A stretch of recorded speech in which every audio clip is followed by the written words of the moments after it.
Hey, welcome to EPN. My name is Victor Lucas, and we bring you the latest in everything cool every single day, thanks in a large part to our pals at the VFS School of Game Design.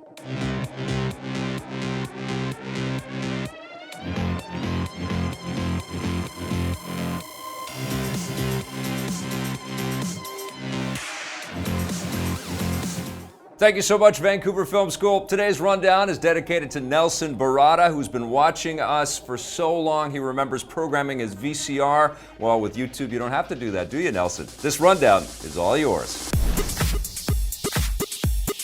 Protecting our planet from aliens in real life isn't quite as interesting as it is in the movies. NASA has created a new internal division called the Office of Planetary Protection, which will be headed by someone with the very cool-sounding job title, Planetary Protection Officer. Their job will be to protect Earth from alien invaders, but not the kind we're used to seeing in movies. NASA is worried about the possibility of microscopic alien life coming to Earth on probes and scientific instruments that we bring back from other planetary bodies like Mars. Earth isn't the only planet that the Office of Planetary Protection is worried about either. Their role is also to ensure that we don't accidentally contaminate other planets while we're exploring them, because then we would be the evil alien invaders, which is a total dick move. The possibility of biological cross-contamination could be deadly and is something that NASA is thinking about more and more as they prepare manned missions to Mars and other places like the surface of asteroids. If you're ever handling a spaceship part, make sure you don't sneeze on it. Vigilante justice is back and as violent as ever. The first trailer has arrived for the new Death Wish movie, a remake of the classic Charles Bronson film of the same name. The new one stars Bruce Willis and is directed by torture porn auteur Eli Roth and tells the familiar story of a normal man who goes on a killing spree of revenge after his wife is raped and murdered by gangsters. I want to buy a gun.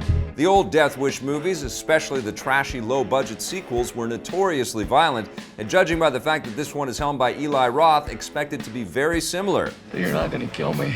No. Jack is. There's another big aspect of the original films that appears to be back. The old movies were seen as a way for middle-class, mostly white male audiences to live vicariously through the actions of the main character. You look like a white dude Who feels threatened by inner-city criminals and thugs. You got caught in some crossfire? And fights back in the most violent ways imaginable. Who are you? Your last customer.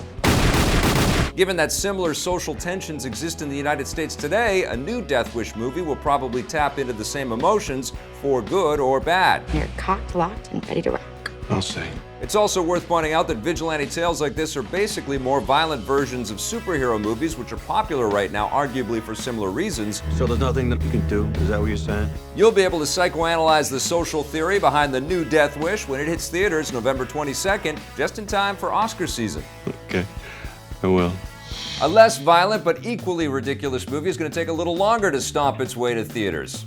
Pacific Rim Uprising, the sequel to the 2013 Monsters vs. Giant Robots film, has been pushed back by a month. It was slated to hit theaters in February 2018, but will now land on March 23rd. Distributor Universal Pictures is likely doing this to avoid going up against Marvel's Black Panther, which opens just a week before the original date.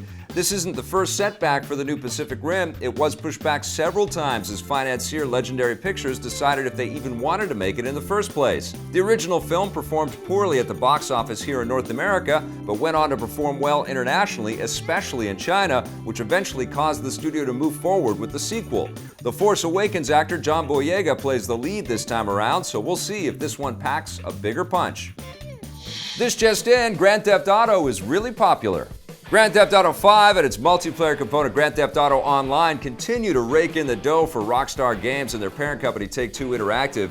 In their latest earnings report, Take-Two says that their revenue has actually gone up, despite the fact that they haven't released any big games recently, thanks primarily to the continued success of GTA Online. They saw a 34% increase in revenue over the same period last year, and digital sales within GTA Online were the biggest contributor, followed by sales of more recent games like Civilization 6 and Mafia 3.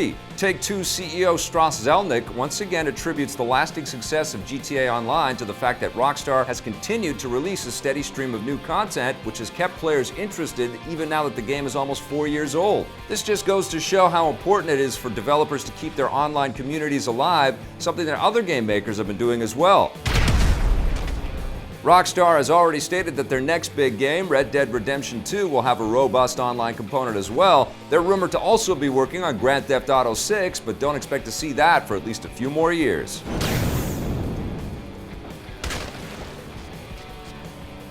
We don't know yet if The Dark Tower will stand or fall, but that hasn't stopped Sony from continuing their plans for the franchise. With the new movie based on Stephen King's epic book series hitting theaters this weekend, Sony Pictures Television is reportedly moving forward with their planned TV series that will continue the story. According to The Hollywood Reporter, the studio has just hired The Walking Dead executive producer Glenn Mazzara as showrunner on the new series, which is a big step toward making it a reality.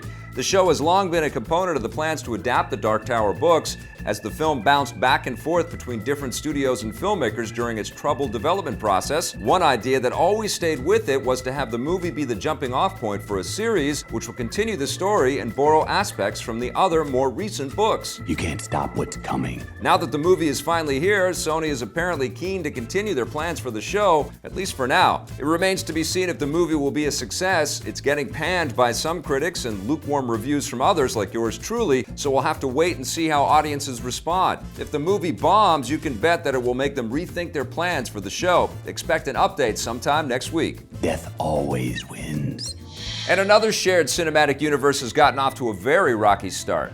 Following the disappointing reception of Universal's new monster movie, The Mummy, the studio might have to reevaluate their plans for a shared monster movie universe known as the Dark Universe.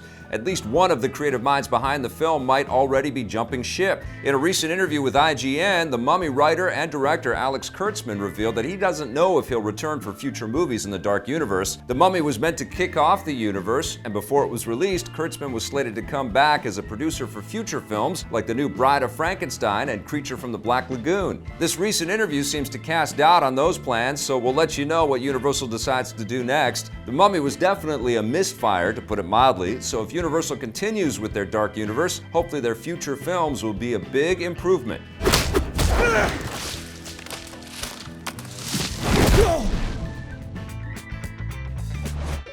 That's our rundown for today. Thank you so much for watching. If you'd like to learn more about game design, visit VFS.edu. We'll be back again tomorrow with a brand new rundown for you. But in the meantime, watch some of the other content we've made. And if you like it, hit subscribe, all right?